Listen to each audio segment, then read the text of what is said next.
Books in the House coming to you on a Tuesday evening, day closer to hump day, and hope everybody's having a good start of the week, I guess you want to say.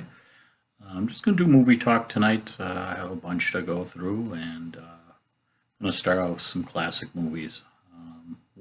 Start off with an ancient Roman movie, The Avenger, 1962. Actor in there. Steve Reeves was kind of famous, a bodybuilder back in the 50s that got into movies and did the like Samson and Goliath types movies. And found out while I was doing research on him is he turned down the role for Fistful of Dollars with Clint Eastwood. So interesting little tidbit there of information. The Avenger. The movie kind of, low budget back then, but as the movie goes along, it has a good storyline and decent to watch. So it's a movie I recommend for a classic movie. And then I have a couple classic Western movies. Last night I just didn't know what to watch, and so these Westerns came on back to back, and I thought, what the hell, to have a double feature Western night, I guess. And the first one, The Hanging Tree with Gary Cooper, and that was 1959.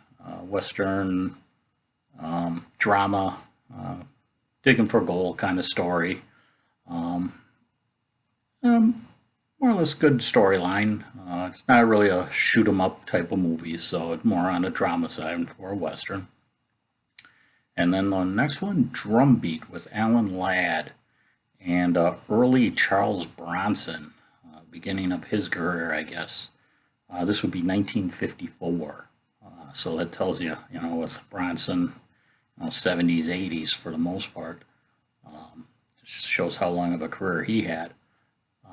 So those are the classics. Then I came across a sequel, which I didn't even know was out there, called War of the World 2. C. Thomas Howell did that movie, and I think he directed it. If I directed or produced, so my apologies on that. I think directed. I wasn't that impressed with the version Tom Cruise did for War of the Worlds. I thought the original movie still was the better. So when I watched World War II, I was like, didn't really have high expectations. So I came out of it, was like, not a bad sequel. I mean, the budget he had, you could tell, he did what he could. Thing that was funny is there's an actor in that movie that it was like, you're like, I've seen the person, I can't pinpoint him. So when I did the search, it ended up being Christopher Reed from Kid and Play. He played Kid, so from House Party.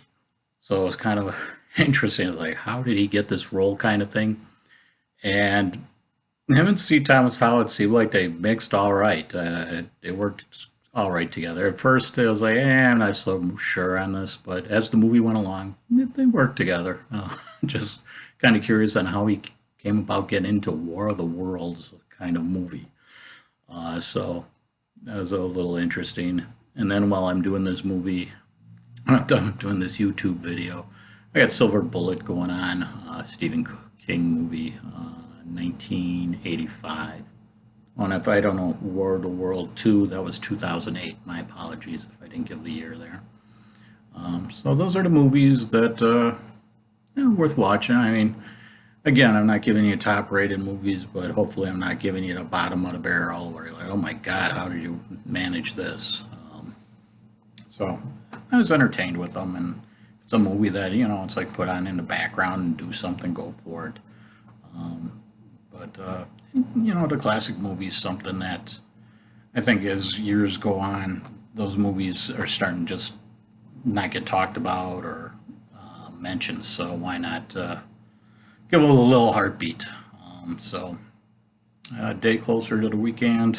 I know it's Tuesday, so yeah, we'll go with hump day tomorrow.